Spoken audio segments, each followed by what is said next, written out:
Good day. Welcome back to First Take, and huge congrats to all the draftees. Unfortunately, Colorado quarterback Shedeur Sanders was not one of them. He was seen as one of the biggest wildcards entering the first round of the draft Thursday. Sanders, who had a prolific 2024 season, posted an all-time FBS record with a 71.8 career completion rate, was not picked during the draft's opening round, and now waits for his fate to be decided heading into today and the start of round 2. The Steelers passed Shedeur at 21 and took Derek Harmon, a D tackle from Oregon, instead. RC reacting in real time. Take a look. What the hell? What the hell? What the hell? Hey, come on, you defense, Pittsburgh. Come on now. I mean, Dewey, he's a good player. Mason Rudolph? Mason Rudolph? He's all right. He went to Tennessee and got worse. You know what we're going to do? Oh, let's wait for Aaron. Wait for Aaron to make a decision. Listen, Aaron gonna call Aaron. Give Bro, him a call. we let Aaron Rodgers hold us hostage like we a four. We the Pittsburgh Steelers. We're supposed to be acting like a 10. We acting like a 4, like we grown up. Not the 4. There he is. Mason Rudolph, I just have to say, has caught a lot of strays on this show. Other Steelers fans, Snoop was with us earlier this week. He called him Rudolph the Red-Nosed Reindeer. So all you Steelers fans are just a lot right now. RC. Oh. You're so stupid, Ryan. God. All right, let me get to the question. Hi, guys, by the way. Great to have you with us. RC, do you feel like the Steelers should have drafted Shedeur? Is that why you were losing your mind? Yes, that's why I was losing my mind. You know, I have Shedeur as the second-rated quarterback in this draft. I also thought that for the Pittsburgh Steelers, at least for Shedeur, that the Pittsburgh Steelers would be a great landing spot for him. Just from a personality standpoint, from the way that Pittsburgh runs their organization, but also from the standpoint of his skill set, his ability to understand and diagnose defenses, the accuracy in which he throws the ball, the ability to anticipate. I also believe he has a level of maturity and responsibility that he has gotten under the tutelage of Dion that would be great for the city of Pittsburgh, who only cares about winning championships. And I get it that Derek Harmon is a good player at a position of need, by the way, for the Pittsburgh Steelers, especially with Cam Hayward getting long in the tooth. But to me, it was, if not now, then when? If you're not going to move back a couple of spots and draft a quarterback, then when? If you're Omar Khan, the general manager of the Pittsburgh Steelers, are we just sitting around expecting Aaron Rodgers to come save the day? And when you get Aaron Rodgers, if you get Aaron Rodgers, what Aaron Rodgers are you getting, and in what place does that put you? And that was my frustration with the pick. Yeah, look, I would have taken Shedeur, not just because of everything Ryan said, I agree with, but this is the team that was in the playoffs last year and has an expectation to get back there. They are the quarterback away team, but I also understand why they passed. I do. The Pittsburgh Steelers, not that long ago, spent a pretty similar draft pick on a quarterback for kind of the exact same reasons. Kenny Pickett, we talked about him in similar ways to how we talk about Shedeur, okay? He's competent, he's smart, maybe not the greatest set of traits, and the Steelers really needed a quarterback, and it just made too much sense. But then he hit a ceiling, and it didn't work out, and I have to think in the building in Pittsburgh, they looked at Shedeur, and they said, are we really going to do the Kenny Pickett thing all over again and just take a quarterback because we have to? Yeah.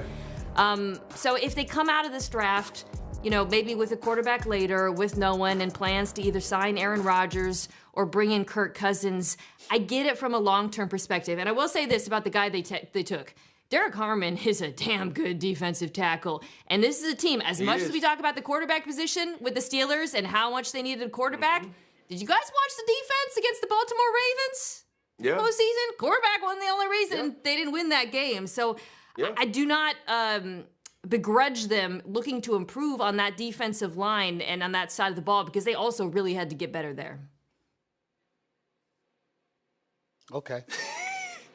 Okay, fine. No problem. So, Harmon can ball. It's going to improve the defense. I got it. Lamar Jackson and Joe Burrow's in the same division. And now you're sitting here on national television, Mina, and I'm certainly not questioning the validity of your information. But you just taken, because I just finished, you know, I mean, if you go and you watch that movie Sinners with Michael B. Jordan, way to go, my brother, big time performance. Excellent movie. You understand, with the vampires and all of that other stuff. So Mina just did the Sinners version of taking a wooden stake to the heart. You understand, of steel cans everywhere, because what you're saying. I was wondering where he was going with that. So what you're saying is, is that Kenny Pickett cost folks, Pittsburgh Nation, Steeler Nation, Shedeur Sanders. I mean, it's you're probably right. That should just make you feel a whole lot better. Just a whole lot better. You understand? You ain't won a playoff game since 2016. You understand what I'm saying? Last 6 playoff games, you've been down by at least 20 points in each loss, all right? We've had to watch Ben Roethlisberger stay 2 years longer than he should have. And ever since then, we've had to fake Kenny Pickett's, the Mason Rudolphs of the world, and everything else in between. Mitchell Trubisky, let's not forget him. Yeah. But here we are.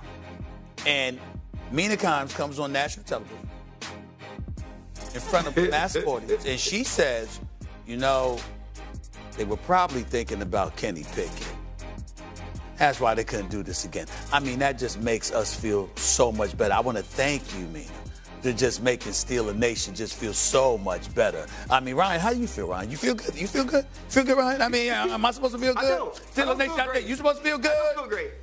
I don't feel great, Mina, at all. I don't feel great. great. Because I know you need a quarterback.